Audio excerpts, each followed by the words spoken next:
பேரறிஞர் அண்ணா பிறந்த நாள் மாநாடு செப்டம்பர் 15 திருச்சியில் மாமனிதன் வைகோ, இளம் தலைவர் துரை வைகோ அழைக்கிறார்கள். அணிதிரள்வோம், ஆர்ப்பரிப்போம், அங்கீகாரம் பெறுவோம். குறைந்த விலை, நிறைந்த தரம், தங்கள் தேவைகள் அனைத்தும் ஒரே இடத்தில். ஜெயச்சந்திரன். ஆச்சி ராயல் குலோப் ஜாமுன் பேக்ஸ், ஒன்று வாங்கினால் ஒன்று இலவசம். செங்கோட்டையன் பாஜகவில் இணைய போகிறார், அந்த அறிக்கையை கவனிச்சிங்களா அப்படின்னு ஒரு புதுசாக ஒரு கருத்து உருவாகுது.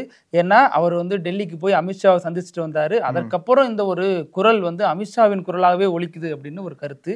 அதே மாதிரி அமித்ஷாவின் குரலாக ஒலிக்கிறது செங்கோட்டையன் மட்டும் இல்லைங்க, டிடிவியும் ஒலிக்கிறாரு. டிடிவி மீண்டும் என்டிஏ அலையன்ஸுக்கு வர தயார் அப்படின்னு ஒரு சின்னதா ஒரு நிபந்தனை போட்டிருக்காரு. அது என்னங்கிறதையும் விரிவா பேசுவோம். அதே மாதிரி எஸ்பி வேலுமணி எடப்பாடிக்கு எதிராக உள்ளுக்குள்ள இருந்துட்டு நிறைய காய்களை நகர்த்தினாரு. அதுல ஒண்ணுதான் செங்கோட்டையன். செங்கோட்டையனை இவர் தான் தூண்டி விட்டு இந்த வெளியில கொண்டு வந்தது. இப்போ எஸ்பி வேலுமணிக்கு மிகப்பெரிய ஒரு திட்டம் தயாராயிடுச்சு. அதன்படி அவர் தனது அடுத்த கட்ட அஜெண்டாவை அமல்படுத்த போறாரு அப்படிங்கிற மாதிரி சொல்லப்படுது. நயினா நாகேந்திரன் மிக விரைவில் ராஜினாமா செய்ய போகிறார், அந்த மூடுக்கு வந்துட்டாரு அப்படிங்கிற கருத்தும் பேசப்பட்டு வருது. உண்மை என்ன, யூகம் என்ன அப்படிங்கிறது குறித்து இந்த நிகழ்ச்சியில விரிவா பேசுவோம். Welcome to sensation.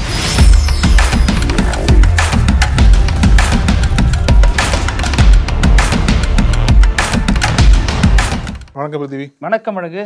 TTV Dinakaran நீங்க சொன்னீங்க இல்லையா, சின்னதா ஒரு கண்டிஷன் அப்படின்ட்டு. சின்ன கண்டிஷனாங்க அது, சின்னத்துக்கான கண்டிஷன். ஆமா, அதாவது நான் பேசுறதுக்கு தயார். நயினா நாகேந்திரன் என்னோட தொலைபேசி நம்பர் இருக்கு, அவர் எப்ப வேணா கூப்பிடலாம் அப்படின்ற மாதிரி சொல்லியிருக்காரு. நயினா நாகேந்திரன் தெரிஞ்சு கோவப்பட்டு போனே வேண்டாம்னு உடைக்க போறாரு. ஓபிஎஸ் கேட்டா மெசேஜ் ஆதாரத்தை காட்டுறாரு. இப்ப என்ன சொல்றாரு அப்படின்னா, எங்கிட்ட பேச்சுவார்த்தைக்கு தயாரா இருக்கேன், நீங்க எப்ப வேணா கூப்பிடலாம், ஆனா ஒரு கண்டிஷன், இபிஎஸ் என்டிஏ கூட்டணியோட சிஎம் கேண்டிடேட் இருக்கக்கூடாது. இதுதான் அமித்ஷாவோட ஒரு வாய்ஸா தமிழ்நாட்டுல ஒலிக்க ஆரம்பிச்சிருக்கு. அமித்ஷா எப்படி எடப்பாடி பழனிசாமியோட பெயரை யூஸ் பண்ணாமையே அதிமுக இருந்தா சிஎம் வருவாங்கன்னு சொல்றாருல்ல, இது வரைக்கும் எடப்பாடி பழனிசாமி பேரை யூஸ் பண்ணவே இல்லை. ஆனா இவங்க எப்படி அடிக்கிறாங்க அப்படின்னா, நான் கூட்டணிக்கு மீண்டும் வர தயாரா இருக்கேன், ஆனா நான் யாருக்கு எதிராக கட்சி ஆரம்பிச்சனோ அவரை சப்போர்ட் பண்ண மாட்டேன். இபிஎஸ் நீங்க சிஎம் கேண்டிடேட்டா நீங்க ப்ரொபோஸ் பண்ண கூடாது அப்படின்றத ஒரு கண்டிஷனா வைக்கிறாரு. எப்போ வைக்கிறாரு? அமித்ஷா இங்க சென்னையில அவர் தலைமையில தான் என்டிஏ கூட்டணி சொன்னப்பே வச்சிருந்து வெளியே இருந்தாருன்னா அதை ஒத்துக்கலாம். இல்ல, அதுக்கு ஒரு டைம் இன்னும் இல்ல, இப்பதானே கொஞ்சம் கொஞ்சமா காலம் கணிஞ்சு வருது. ஏன்னா இப்ப செங்கோட்டையன் பேசினதுக்கு அப்புறம் தான் தினகரன் பேச ஆரம்பிக்கிறாரு. இப்ப செங்கோட்டையனே கூட இப்ப என்ன பண்றாரு அப்படின்னா, அமித்ஷாவோட வாய்ஸை தான் கொஞ்சம் ஒலிக்க ஆரம்பிச்சிருக்காரு. நேற்றைக்கு வந்த உடனே பாஜக கூட்டணி ஆச்சு அப்படின்றாரு. அதிமுக கூட்டணி சொல்ல அவரு பாஜக கூட்டணி தான் தமிழ்நாட்டில் அமையுன்ற மாதிரி சொல்றாரு. அப்ப பாஜக கூட்டணியில இப்ப யாரு தலைமை தாங்குறப்போ, அவரோட பார்வையில பாஜக தான் தமிழ்நாடு தலைமை தாங்குறாங்களா, ஆனா அதிமுக தான் தலைமையா இருக்காங்க. ஆனா ஒரு பாயிண்ட மாத்தி பேசும்போதுதான் அமித்ஷாவோட வாய்ஸா செங்கோட்டையனும் டிடிவி தினகரனும் தமிழ்நாட்டில் ஒழிக்க ஆரம்பிச்சிட்டாங்க. அது எடப்பாடி பழனிசாமிக்கு அகைன்ஸ்டான ஒரு குரலா தமிழகம் முழுக்கவே இப்போ எழும்பி இருக்குன்னு தான் சொல்லணும். ஏன்னா இப்போ எஸ்பி வேலுமணி பார்க்கும்போது, எஸ்பி வேலுமணி தான் இதற்கு பின்னாடி ஒரு காரணமா இருக்காருன்னு சொல்லிட்டு பேசப்படுது. இப்போ ஏன்னா இப்போ அல்டிமேட்டா என்ன முடிவு எடுப்பாங்க அப்படின்னா, எடப்பாடியா செங்கோட்டையனா அப்படின்ற ஒரு போட்டி வரும்போது பாஜக தலைமை ரெண்டு பேருமே வேண்டாம்ப்பா, வேலுமணியை கொண்டதெல்லாம் சொல்லி முடிவு எடுத்துருவாங்கன்னு நினைக்கிறேன். அப்படிதான் போற போக அப்படிதான் இருக்கு. பிளான் சி, ஆமா, அதான் அசைன்மெண்ட் சொல்றாங்க. அமித்ஷாவோட அசைன்மெண்டே எஸ்பி வேலுமணி கொண்டு வர்றதான். அதற்கு தான் செங்கோட்டையனை இப்ப கொஞ்சம் கொஞ்சமா கொம்பு செய்வி விட்டுட்டு இருக்காங்க. அதே கொங்கு பகுதியிலேயே எடப்பாடி பழனிசாமிக்கு அகைன்ஸ்டா இருக்கக்கூடிய தலைவர்களை ஒருங்கிணைக்கிற வேலையை பார்த்துட்டு இருக்காங்க. அதுலதான் எஸ்பி வேலுமணி மறைமுகமா எதிர்க்கிறார், செங்கோட்டையன் வெளிப்படையா எதிர்க்கிறார். இதுல என்ன அப்படின்னா, செங்கோட்டையனை நீக்கினார்ல பதவியில் இருந்து, அந்த ஆலோசனை கூட்டத்துல வேலுமணி இருந்தார். அப்ப என்ன பேசப்படும் சொல்லி யாருக்குமே தெரியாது. இருந்தாலும் இத்தனை ஆண்டுகளா எஸ்பி வேலுமணி நோக்கம் சிஎம் ஆகிறதா நோக்கமா செயல்பட்டு இருக்காரு. அதனாலதான் செங்கோட்டையன் சொன்னதெல்லாம் எஸ்பி வேலுமணி ஒரு காலத்துல சொன்னதான். பாஜகவோட கூட்டணி வச்சிருந்தாங்க அப்படின்னா 2024 தமிழக லோக்சபா தேர்தலில் வெற்றி பெற்றிருப்பாங்கன்னு சொல்லிட்டு வேலுமணி தான் முதல்ல சொன்னார். அந்த வாய்ஸை தான் இப்போ எக்கோவா செங்கோட்டையன் எழுத ஒழிச்சிட்டு இருக்காரு. ஒருத்தர் முதல்வர் ஆகணும், பிரதமர் ஆகணும்னு கட்சியில் இருக்கிறவர் விரும்புறதுங்கிறது தவறான ஒண்ணு கிடையாது. எடப்பாடி அப்படி விரும்பினவர் தான். அதற்கான வழிகள் மாறுபடலாம். ஒரு சசிகலாவை பிடிச்சு வந்துட்டாரு, அது மாதிரி எஸ்பி வேலுமணிக்கு ஒரு விருப்பம் இருக்கு இல்லையா, அதை நிறைவேற்றுறதுக்கு அவரு RSS பயன்படுத்திக்கிறாரோ அப்படிங்கிற ஒரு சந்தேகமும் இருக்கு. ஏன்னா நீண்ட காலமாக நெருப்பு இல்லாம புகையாது. எஸ்பி வேலுமணி தான் அந்த கட்சி தலைமை கைப்பற்ற போறாரு பல நாட்களா செய்தி உலாவிட்டே இருக்கு. அவ்வப்போது எஸ்பி வேலுமணியும் எடப்பாடியும் ஒரே நேரத்துல ஒரே மாதிரி பிரஸ் மீட் கொடுப்பாங்க. அப்புறம் அதெல்லாம் ஒண்ணும் இல்லைங்கிற மாதிரி சமாளிப்பாங்க. மீண்டும் மீண்டும் இந்த விஷயம், எஸ்பி வேலுமணியோட திருமணத்துக்கு எடப்பாடி முறையாக அழைக்கப்படல, அவர் கல்யாணத்துக்கு வரல, ரிசப்ஷன் வந்தாருன்னு பல சர்ச்சைகள் சுத்தி போயிட்டு இருந்துச்சு. அந்த விழாவில்தான் செங்கோட்டையனை பாஜக முன்னாள் மாநில தலைவர் தோல்லாம் தட்டி கொடுத்து ஆனா பாத்துக்கலாம் அப்படிலாம் சொல்லிட்டு போனாரு. சோ இதெல்லாமே இணைத்து வைத்தானே பார்க்கப்படும். இப்ப செங்கோட்டையனை வந்து பின்னால இருந்து இயக்குனது எஸ்பி வேலுமணிங்கிறது ஒரு கருத்து. ஏன்னா கட்சிக்குள்ள இந்த அதிருப்தி எல்லாம் இருக்குண்ணா, இதெல்லாம் கொஞ்சம் பார்த்து பேசுங்க அப்படின்னு எஸ்பி வேலுமணி மட்டும் இல்ல, இன்னும் கட்சியில இருக்கக்கூடிய மூத்த நிர்வாகிகள் எல்லாம் சொன்னாங்க. ஆனா செங்கோட்டையன் என்ன பண்ணிட்டாருன்னா ஒரு படி அதிகமா போயிட்டு எடப்பாடிக்கு கெடு விதிச்சிட்டாரு இல்லையா, அதனால இந்த தலைவர்கள்லாம் அப்படியே பின்வாங்கிட்டாங்க. அது மட்டும் இல்லாம எஸ்பி வேலுமணிக்கு இதுல ஒரே கல்ல 2 மாங்கா. ஒண்ணு, இந்த பிரச்சனை இதை பொறுத்த வரைக்கும் கொங்கு பகுதியில எடப்பாடிக்கு அடுத்த தலைமை அல்லது எடப்பாடிக்கு நிகரான தலைமைன்னா அது எஸ்பி வேலுமணியா இப்ப ஊர்ஜிதமாயிட்டாரு. ஏன்னா அவரது ஆதரவாளர் தான் செங்கோட்டையனுக்கு பதிலாக செல்வராஜ் அந்த இடத்துல போடப்பட்டிருக்காரு. அவர் வந்து அருந்ததியர் சமூகத்தை சேர்ந்தவர். இத்தனைக்கும் கொங்கு பகுதியில இப்படி ஒரு தலைவர் வருது எடப்பாடிக்கு நல்லதுதான்னாலும் இது ஒரு தற்காலிக ஏற்பாடு, மீண்டும் வந்து பெரும்பான்மை சமூகத்தை சேர்ந்தவர் தான் கொண்டு வரப்படுவாரு அப்படிங்கிற ஒரு கருத்தும் சொல்லப்படுது. இப்ப செங்கோட்டையன் போனதுல ஒரே கல்ல 2 மாங்கா அடிச்சாருன்னு சொன்னோம் இல்லையா. ஒண்ணு, தனக்கு போட்டியாக இருந்த செங்கோட்டையனை விட்டு விலக்கிட்டாரு. ஒண்ணு. இன்னொன்னு, எடப்பாடிக்கு எதிரான கருத்தை பொதுவெளியில அவருக்கு எதிரான ஒரு கருத்துருவாக்கத்தை உருவாக்குறதுக்கு செங்கோட்டையனை பயன்படுத்திக்கிட்டாரு. இப்படின்னு 2 ஒரு விஷயம் சொல்லப்படுது. எஸ்பி வேலுமணி ரொம்ப ஸ்ட்ராட்டஜிக்கா அதை பண்ணிருக்காரு. பின்னாடியில அவருக்கும் ஒரு RSS இருக்கு. நம்ம எல்லாம் என்ன நினைக்கிறோம்னா RSS இயக்குனா செங்கோட்டையன் இயக்கும், OPS இயக்கும் அல்லது எஸ்பி வேலுமணி இயக்கும்னு. ஆனா RSS எல்லாருமே இயக்குது அப்படிங்கிறாங்க. இவங்க எல்லாருமே தேவையான நேரங்கள்ல தேவைக்கேற்ப பயன்படுத்தப்படுறாங்க. அதுல சுச்சுவேஷன் மாறும் பொழுது, காலம் அதுக்கான சூழலை உருவாக்கும் பொழுது அப்போதைக்கு யாரு தி பெஸ்டோ அவங்கள பயன்படுத்திப்பாங்க அப்படின்றதான் கருத்தா சொல்லப்படுது. இதுல பாஜகவோட நோக்கமே வந்து என்ன அப்படின்னா, ஒரு மாநிலத்துல ஆட்சி பண்ணணும் அப்படின்னா, இப்போ உதாரணத்துக்கு சொல்லணும்னு பார்த்தோங்களே, பல மாநிலங்களை தேசிய கட்சி ஆட்சி பண்ணிட்டு இருக்காங்க. ஆனா சில மாநிலங்களை பொறுத்தளவுல மாநில கட்சிகள் ஸ்ட்ராங்கா இருப்பாங்க இல்லையா, அந்த இடத்துல நம்ம ஆட்சி பண்ணோம் அப்படின்னா அங்க யார் ஸ்ட்ராங்கா இருக்காங்களோ அவங்கள உடச்சு விடணும். அதுதான் வந்து பாஜகவோட கொள்கையாவே இருக்கு. இப்போ மகாராஷ்டிரால பார்த்தோம், மகாராஷ்டிரால வந்து சிவசேனா உடச்சு விட்டாங்க. அந்த சிவசேனா வந்து ஒரு பக்கம் பாஜக சப்போர்ட்டா நிக்கிறாங்க. வெஸ்ட் பெங்கால்ல பார்த்தோம், மம்தா பானர்ஜிக்கு ஆதரவா இருந்த சுவேந்து அதிகாரியை வந்து உடைச்சிட்டு அவர் வந்து பாஜக பக்கம் என்னச்சு, அங்க ஒரு பெரிய ஒரு விரிசல் உருவாக்குனாங்க. இப்ப அடுத்து தமிழ்நாட்டுல வரணும் அப்படின்னா, இங்க வந்து திராவிட கட்சிகளை வந்து திமுக வந்து கை வைக்க முடியாது, அதுவும் டார்கெட் பண்ணாங்க. ஆனா இப்ப வந்து தலைமையே இல்லாம வீக்கா இருக்கிறது வந்து அதிமுக மட்டும்தான் மாதிரி ஒரு பார்வை இருக்குல்ல. அப்ப அதிமுகவை பாஜக கையில எடுக்கிறாங்க. அதுதான் வந்து சட்டமன்ற தேர்தலில் எதிரொலிச்சது. அந்த சட்டமன்ற தேர்தலில் வந்து போட்டி போடுறாங்க, 4 MLAக்கள் ஜெயிக்கிறாங்க பாஜக. அடுத்த தேர்தல் அடுத்த ஆண்டு நடக்க போகுது இல்லையா, அதுக்குள்ள அந்த 4 ஆண்டுகளை பிரிஞ்சு போனாங்கல்ல, எல்லாத்தையும் ஒருங்கிணைந்த அதிமுகவை வந்து அந்த ஒருங்கிணைந்த அதிமுகவோட ஓட் பேங்கை வந்து பாஜக வந்து படைமாற்றம் பண்ணணும், அந்த நோக்கத்தோட தான் அமித்ஷா வந்து தீவிரமா செயல்பட்டு இருக்காரு. எடப்பாடி சொன்னது அமித்ஷாக்கு வந்து பிடிக்கல. ஏன்னா யாருமே வரக்கூடாது, நாம மட்டும் தான் இருக்கணும்னு சொல்றது அமித்ஷாக்குன்னு விருப்பம் இல்லை. ஏன்னா அமித்ஷாவோட நோக்கம் என்பது எல்லாத்தையும் ஒருங்கிணைஞ்சு கூட்டு வந்து மொத்தமா அந்த மீன்களை பிடிப்பாங்கல்ல, ஒரு வலையில எல்லா மீனும் பிடிப்பாங்கல்ல, அதே மாதிரி மொத்தமா ஒரு வலையை போட்டு எல்லா. எனக்கு என்ன புரியலன்னா, இவங்களுக்கு வேணும்னா ஒருங்கிணைணும், உங்களுக்கு வேணும்னா உடஞ்சிட்டு போகணுமா? ஏன்னா இதற்கு நீங்க ஸ்ட்ராங்கா இருந்தீங்கன்னா பிரச்சனை இல்லை. அமித்ஷாவின் நெருங்கிய நண்பர் ஆடிட்டர் குருமூர்த்தி சொன்னதன் பேர்ல தான் நான் தர்ம யுத்தம் பண்ணேன்னு OPS சொன்னாரு. அப்போ அந்த கட்சியை உடைக்கிறது காரணமா இருந்தது இவங்க. அது இல்லாம சசிகலாவுக்கு நெருக்கடி கொடுத்ததும் அவங்க. இப்போ சசிகலாவுக்கு மீண்டும் நெருக்கடி கொடுக்கறதும் அவங்க. உடைக்கிறதும் இவங்க தான், சேர்த்து வச்சது இவங்க தான், மீண்டும் உடைக்கிறதும். ஆமா, அதுதானே அவங்களோட பாலிடிக்ஸா இருக்கு. இப்ப ஸ்டேட்ல தானே பண்றாங்க. இப்போ எதற்காக வந்து பல மாநிலங்கள்ல பாஜகவால தனித்து செயல்பட முடியல அப்படின்னா, ஏதோ ஒரு ஃபோர்ஸ் அவங்களுக்கு தேவைப்படுது. அந்த ஃபோர்ஸை வந்து அவங்களுக்கு ஆதரவா மாத்துறாங்க, எதிர்த்தாவும் மாத்துறாங்க. அப்படிதான் தொடர்ந்து பாஜக தமிழ்நாட்டில் செயல்பட்டு இருக்காங்க இல்லையா. இப்போ அந்த அமித்ஷாவோட நோக்கத்தை சொல்லும் போது, எடப்பாடி பழனிசாமிக்கு அகைன்ஸ்டா நம்ம எப்படி செயல்படணும்னு பார்க்கும்போது தான் அவங்களுக்கு நெருக்கமா இருக்கிற தலைவர்களே வந்து மறைமுகமா தூண்டி விட்டா மட்டும்தான் எடப்பாடி பழனிசாமி இது பண்ண முடியும். அதனாலதான் வந்து டிடிவி தினகரன் கொண்டு வந்து வெளியே வந்தா இருப்போம். அவர் நயினா நாகேந்திரன் மீது குற்றம் சுமத்தினாலும் அவருக்கு எது பிடிக்கல அப்படின்னா, எடப்பாடி பழனிசாமி நீங்க சிஎம் ப்ரொஜெக்ட் பண்றது எனக்கு பிடிக்கல, அதனாலதான் வெளியே வந்துட்டான்னு சொல்லிட்டு அதற்கு பின்னாடி, அதாவது அமித்ஷாவோட குரலை ஏற்கனவே ஒழித்தவர் யார் அப்படின்னா பாஜகவோட முன்னாள் தலைவர். அவரு தான் வந்து கூட்டணிலாம் இது பண்ணாரு இல்லையா. அவருக்கு ஆதரவா தான் தினகரன் பேசினார். இப்போ OPSம் சரி தினகரனும் சரி அவருக்கு ஆதரவா பேசுறாங்க. அவர் தான் கம்ஃபர்ட்டா இருந்தது சொல்றாங்க இல்லையா. மீண்டும் தினகரன் என்ன சொல்றாரு அப்படின்னா, எங்களை சிஎம் கேண்டிடேட்டை மாத்திட்டீங்க அப்படின்னா நாங்க கூட்டணி திரும்ப வர்றோம் அப்படின்ற மாதிரி சொல்றாங்க. இதெல்லாம் பார்க்கும்போது ஏதோ ஒரு வகையில அமித்ஷாவோட அசைன்மெண்ட்டை வந்து இந்த தலைவர்கள் எல்லாம் தமிழ்நாட்டில் பண்ண ஆரம்பிச்சிருக்காங்க. எடப்பாடி பழனிசாமி அகைன்ஸ்டான் தான் பார்க்க முடியுது நம்மளால. இதுல இப்ப செங்கோட்டையன் வந்து அமித்ஷாவை சந்திச்சுட்டு வந்தார் இல்லையா, அதற்கு முன்னாடி வானதி சீனிவாசன் அவங்க எல்லாம் பிரஸ்ல கேட்கும் பொழுது, என்ன எந்த ஆதாரத்துல போடுறீங்க, பிரேக்கிங்லாம் அடிக்கிறீங்க, நீங்க பாட்டுக்கா சந்திச்சாருன்னு அப்படிலாம் கேட்டாங்க. வந்து செங்கோட்டையன்னு சொல்லிட்டாரு, ஆமா நான் பாத்துட்டு வந்தேன், நிர்மலா சீதாராமன் அமைச்சரை பார்த்தேன் அப்படின்னு எல்லாத்தையுமே அவரே வந்து புட்டு வச்சுட்டாரு. இப்போ இதுல என்ன தெரியுதுன்னா, அப்போ ஒரு கட்சியில கூட்டணி இருந்துகிட்டு அந்த கட்சி எடப்பாடி பழனிசாமியோட தலைமையை சேலஞ்ச் பண்ற ஒரு நபரை சந்திக்கிறாங்க அப்படின்னா அப்போ அதிமுகவுக்கு எதிரான நடவடிக்கைகள் அவங்க பண்றாங்க. அதுல சந்திச்சது தப்பு இல்லைங்க. ஆனா அந்த கட்சியினுடைய தலைமையில இருக்கக்கூடிய எஸ்பி வேலுமணியோ அல்லது எடப்பாடி பழனிசாமியோ அல்லது வேறு எடப்பாடி பழனிசாமி சொன்ன ஏதோ ஒரு தலைவரையோ அங்க அழைச்சிட்டு போய் வச்சு இரண்டு தரப்பையும் சேர்த்து வச்சு பார்த்தாங்கன்னா அது தப்பா தெரிஞ்சிருக்காது. நீங்க செங்கோட்டையனை மட்டும் அழைச்சிட்டு இருந்து பாக்குறீங்க அப்படின்னா நிச்சயமா அதற்கு பின்னாடி பல யூகங்கள் கிளம்பதான் செய்யும். செங்கோட்டையன் என்ன பண்றாரு, தனக்கான ஒரு பவர் இருக்கு இன்னமும் டெல்லியில அப்படிங்கறது உறுதிப்படுத்துறதுக்காக தான் இந்த மாதிரி நான் பார்த்தேன் அப்படிங்கிற மாதிரி எல்லாம் சொல்றாரு. இன்னைக்கு வந்து என்ன அறிக்கை விடுறாருன்னா, அதிமுக இருக்கிற மாதிரி காட்டில சட்டமன்ற உறுப்பினர்னு சொல்லிட்டு அந்த அறிக்கையில சொல்லிட்டு பிரதமர் கூட மாண்புமிகு பிரதமர் மோடின்னு சொல்லிட்டு இந்தியாவின் இன்றைய இரும்பு மனிதர் அப்படிங்கிறார். அப்ப நாளைக்கு என்ன மனிதர் ஆவாரு, தங்க மனிதர் ஆவாரா அப்படிங்கிறது தெரியல. இந்தியாவின் இன்றைய இரும்பு மனிதர் அமித்ஷாவுக்கும் சொல்லிட்டு ரெண்டு பேரையும் வானலாவ புகழ்ந்து இந்த துணை ஜனாதிபதி தேர்தலில் தேர்வான சிபி ராதாகிருஷ்ணனுக்கு வாழ்த்துக்களை தெரிவிக்கிறாரு. ஏற்கனவே வந்து ஒரு பாஜகவில் இணைய போறாரு. ஏன்னா அதிமுகவில் எதிர்காலம் இல்ல, அமித்ஷா நீங்க வந்து அதிமுக பாஜகவுக்கே வந்துருங்கிற மாதிரி எல்லாம் பேசுனதாகவும் சொல்லப்படுது. அதே நேரம் இங்க வந்து இனிமே என்ன பண்ணுவார் அதிமுக எல்லாருமே ஒத்துக்கிட்டாலும் எடப்பாடி ஒத்துக்க மாட்டாரு. இந்த கட்சியில பழையபடி இயங்குறதுங்கிறது ரொம்ப சிரமத்திற்குரிய ஒண்ணு இனிமே அவருக்கு. சோ அதனால அவர் பிஜேபியில போய் சேர போறாரு அப்படின்னு ஒரு கருத்து.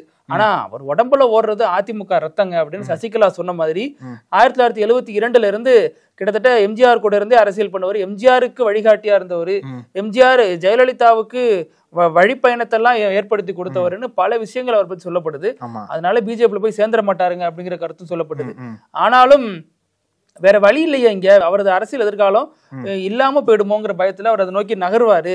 சும்மா நம்ம வந்து பூசாரியை பிடிச்சி கெஞ்சறதுக்கு பதிலாக நேரடியாக கடவுள்கிட்டே போயிடலாம் அப்படிங்கிற ஒரு முடிவு எடுப்பாரு, பிஜேபியில போய் சேருவாரு. அதனாலதான் அந்த அறிக்கை கூட இப்படி வானலாவ புகழ்ந்திருக்காரு அப்படிங்கிற மாதிரியும் கருத்துக்கள் சொல்லப்படுது.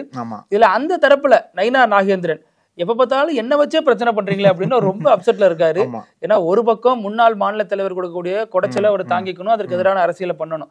இன்னொரு பக்கம் ஓபிஎஸ் கொடுத்த டார்ச்சர், இன்னொரு பக்கம் டிடிவி கொடுத்த டார்ச்சர், இதெல்லாம் எப்படி ஒரு இமேஜ உருவாக்குது அப்படின்னா இவராலதான் இந்த கூட்டணி உடஞ்சிச்சு இப்ப அப்படிங்கிற ஒரு தோற்றத்தை கொண்டு வந்துருச்சு. அந்த நெருக்கடியில அவர் வேற என்ன பண்றது, எனக்கு இந்த பதவியே வேணாம்ப்பா அப்படிங்கிற ஒரு மைண்ட் செட்டுக்கு வந்துட்டாரா, விட்டா ராஜினாமா பண்ணிட்டு ஓடிடுறேன் அப்படிங்கிற மாதிரியும் விஷயங்கள் சொல்லப்படுது. ஆனா அதற்கெல்லாம் 5 ஆளா அவரு இத்தனை வருஷம் அரசியல் பயணம் இருந்தவரு ஏதோ ஒரு வகையில ஒரு எதிர்ப்பை காட்டணும் இல்லையா? இப்ப நயினார் நாகேந்திரனோட இந்த போஸ்டிங், அந்த புது போஸ்டிங் என்ன காரணம் அப்படின்னா, அதிமுகவோட வந்து நீங்க தான் கொஞ்சம் ஜெல் ஆகணும், நீங்க தான் கொஞ்சம் சாஃப்டா அந்த கூட்டணியை கொண்டு போகணும்னு தான் அமித்ஷா அந்த பொறுப்பை கொடுத்துருக்காரு அவர்கிட்ட.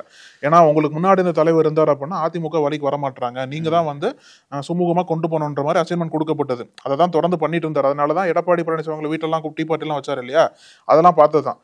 விருந்து வைக்கிறதுக்கு ஸ்பெஷலிஸ்ட்ங்க, எடப்பாடிக்கு விருந்து வைப்பாரு, அமித்ஷாக்கு விருந்து வைப்பாரு. ஆனா யார் அந்த அசைன்மெண்ட்டை நயினாட்ட கொடுத்தாங்களோ அவங்களே வந்து அவர் கொடுத்த வாக்குறுதி மீறி இருக்காங்க, அமித்ஷாவே மீறி இருக்காங்க. அது ஒரு கோபம் அவர்கிட்ட இருக்கு போல. ஏன்னா என்ன வந்து கூட்டணி வந்து நீங்க சுமூகமா போக சொன்னீங்க, ஆனா அதிமுக தலைமையை எதிர்த்து பேசின ஒரு தலைவர் வந்து நீங்க எப்படி டைம் கொடுக்கலாம் பாக்குறதுக்கு, அதை நீங்க சமாளிக்க முடியாது இல்ல.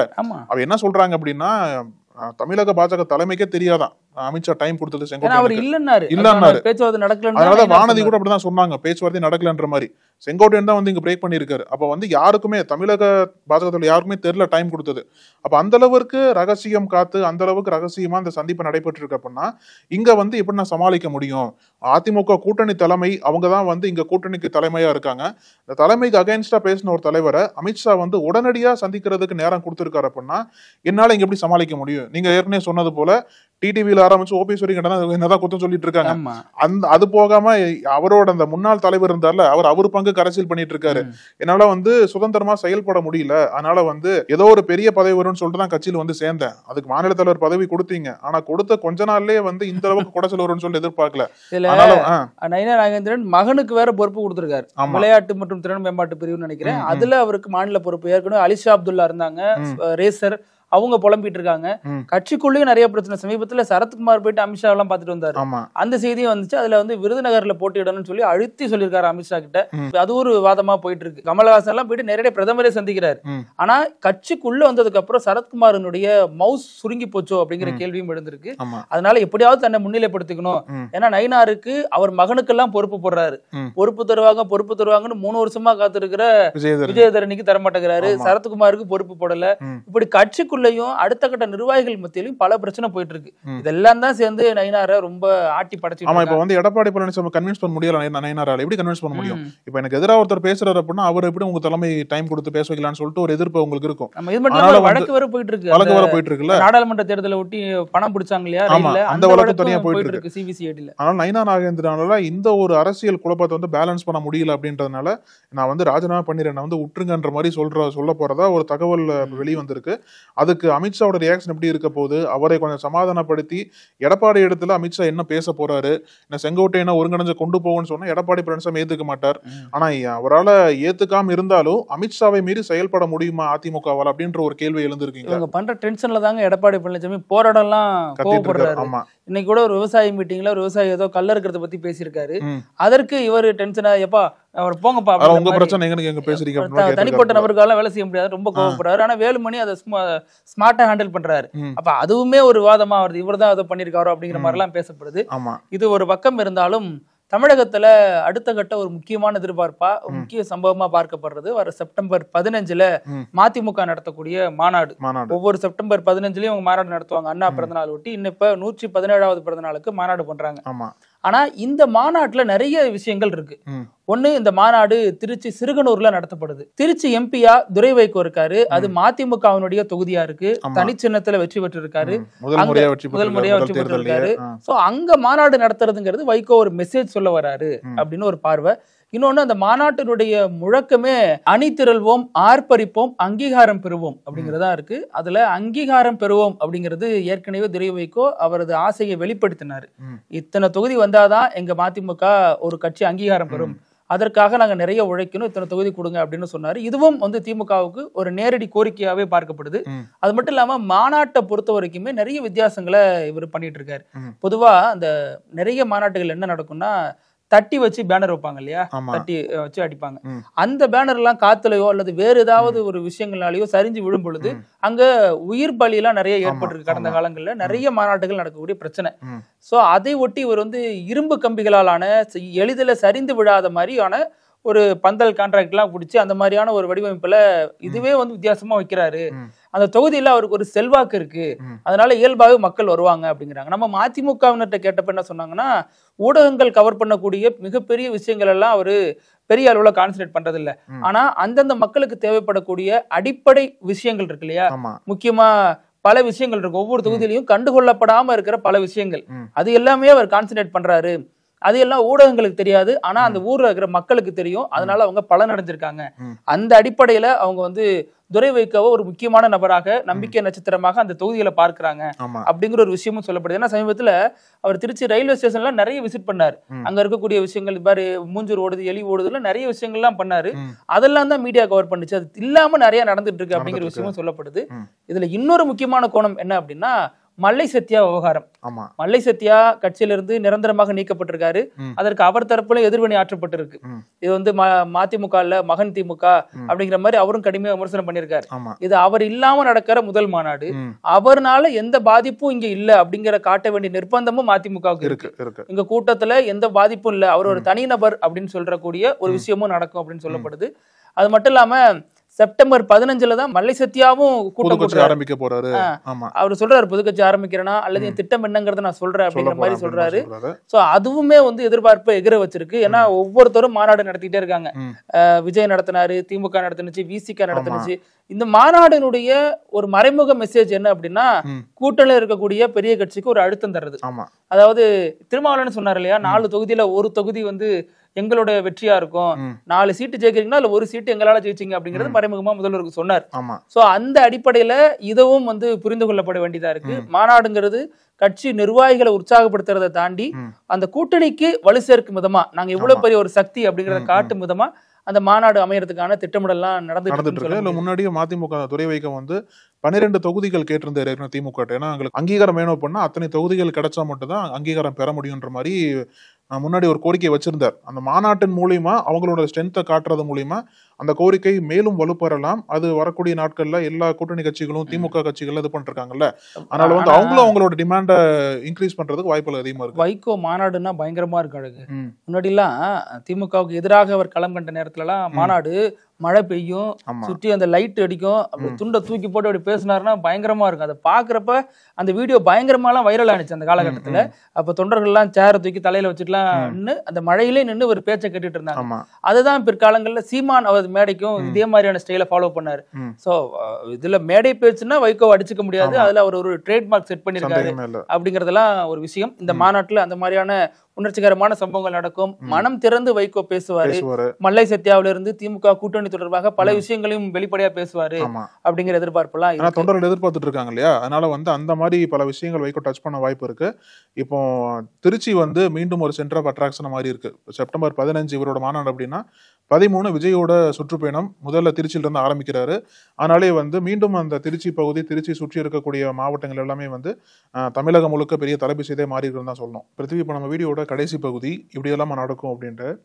இதுல வந்து என்ன அப்படின்னா, எத்தனை தடை வந்தாலும் நம்ம போன காரியம் வந்து இப்படியாச்சும் வெற்றி பெற்றணும் அப்படின்ற வெறியோட மாணவர்கள் இருப்பாங்கல்ல, அதனோட உதாரணம் அதை எடுத்துக்கலாம். மாணவர்கள் மட்டும் இல்ல, நானும் அப்படிதான் இருப்பேன். ஆமா, அப்படிங்க மாணவரா? சரி. இப்ப என்னன்னா வந்து நார்த் இந்தியா ஃபுல்லா பயங்கர வெள்ளம், கனமழையா பெஞ்சிட்டு இருக்குல்ல, இப்போ அதான் நிலைமையா இருக்காங்க. இல்ல ராஜஸ்தான்ல இருந்து உத்தரகாண்டுக்கு ஒரு 4 மாணவர்கள் போயிருக்காங்க. அவங்க ஆல்ரெடி வந்து ஏதோ ஒரு இடத்துல வேலை பார்த்துட்டு இருக்காங்க, ஆனா கரஸ்ல படிச்சுட்டு இருக்காங்க போல. அந்த எக்ஸாம் எழுதுறதுக்காண்டி ராஜஸ்தான்ல இருந்து உத்தரகாண்டுக்கு போயிட்டாங்க, சாலை மார்க்கமா போயிட்டாங்க. உத்தரகாண்ட்ல இருந்து அந்த எக்ஸாம் சென்டர் இருக்குல்ல, அது வந்து ஒரு 300 கிலோமீட்டர் கிட்ட இருக்கு போல் இருக்கு. அவ்வளவு தூரத்துக்கு போனோம் அப்படின்னா அங்க ஏற்பட்ட நிலச்சரிவின் காரணமாக அந்த சாலையெல்லாம் ஃபுல்லா க்ளோஸ் பண்ணிட்டாங்க போல. அதனால இனிமேல் ரோட்ல போக முடியாதுன்னு சொல்லிட்டாங்க.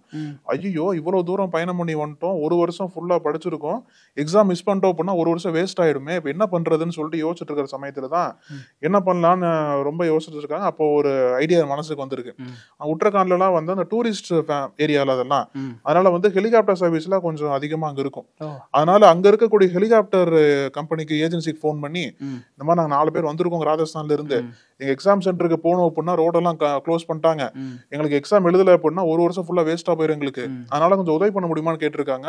அவங்களும் சரி, ஆகாத மாணவர்களோட எதிர்காலம் ஆச்சேன்னு சொல்லிட்டு சரி நாங்க உதவி பண்றோம்னு சொல்லிட்டு ஒரு ஹெலிகாப்டர் 2 பைலட் அனுப்பிச்சிருக்காங்க. அவங்க இருக்கிற இடத்துக்கு ஹெலிகாப்டர் வந்து, அப்புறம் இவங்க வந்து ஹெலிகாப்டர்ல ஏறி எக்ஸாம் சென்டர் போய் அங்க இறங்கி எக்ஸாம் நல்லபடியா முடிஞ்சு திருப்பி ஹெலிகாப்டர்ல திரும்பி வந்திருக்காங்க. இதெல்லாம் வந்து ரோட்ல போனா 10 மணி நேரம் இருக்கும், ஆனா ஹெலிகாப்டர்ல 1/2 மணி நேரத்துல போயிட்டாங்க போல. அந்த அளவுக்கு ஒரு சர்வீஸ கொடுத்துருக்காங்க. ஆனா சார்ஜ் பண்ணிருக்காங்க ஒரு ஆளுக்கு 10,000 ரூபாய் அப் அண்ட் டவுன் சேர்த்து. அதனால இவங்களும் கொடுத்து போயிருக்காங்க. ஒரு வழி இல்ல, இது வரைக்கும் வந்துட்டோம், டிராவல் பண்ணி எக்ஸாம் எழுதிட்டு தான் போகணும், இல்லைன்னா ஒரு வருஷம் வேஸ்டா போயிடும்னு சொல்லிட்டு சரி காசு போனாலும் பரவாயில்லன்னு சொல்லி ஹெலிகாப்டருக்கு ஆளுக்கு 10,000 கொடுத்து எக்ஸாம் நல்லபடியா எழுதி முடிச்சு வந்துட்டாங்க போல. இதுதான் இன்ஸ்டாகிராம் ஃபுல்லா இப்போ பெரிய பாசிட்டிவான விஷயமா தான் இருக்கு. ஆமா. ஆனா தமிழ்நாட்டுல கொஞ்ச நாளைக்கு முன்னாடி ஒரு பஸ்ல ஒரு பெண் வந்து மாணவி தான், அவங்களும் எக்ஸாம் எழுத நிக்கிறாங்க, பஸ் தவற விட்டாங்கன்னா பஸ் கண்டும் காணாத மாதிரி போயிடுச்சு. அவங்க பின்னாடியே துரத்திட்டு போனாங்க. அந்த வீடியோவும் இதுல கண்ணு முன்னாடி வந்து போகுது. அதுக்கப்புறம் அவரை பஸ் டிரைவரை இடைநீக்கம் எல்லாம் பண்ணாங்க. அந்த பெண் என்ன சொன்னாங்க, ஐயோ வேணாம், அவர் இடைநீக்கம் பண்ணாதீங்க, அவருக்கு என்ன மாதிரி ஒரு பொண்ணு இருக்குல்ல அப்படின்லாம் பேசுனதும் இந்த விஷயத்தோட பொருத்தி பார்க்க வேண்டியதா இருக்கு. நபர்களை பொறுத்து மாறுபடுது அப்படிங்கிறதையும் புரிஞ்சுக்கலாம். இதே மாதிரி நாளைக்கும் பல செய்திகளோட சந்திக்கலாம். அழகு, நன்றி. தொடர்ந்து பேசலாம். நன்றி. நக்கீரன் டிவிக்கு சப்ஸ்கிரைப் செய்யுங்கள். உங்கள் ஆதரவே எங்கள் பலம். ஆசிரியர்களுக்கு நண்பனாகவும் மாணவர்களுக்கு ஆசானாகவும் திகழும் தேர்வு வழிகாட்டி. ஒவ்வொரு பாடத்திற்கும் அனுபவமிக்க ஆசிரியர்களின் துல்லியமான தெளிவான விடைகள். CNC இருக்கு, தேர்வு பயம் எதற்கு? இது தீரன் பப்ளிஷிங் ஹவுஸ் விற்பனை வெளியீடு.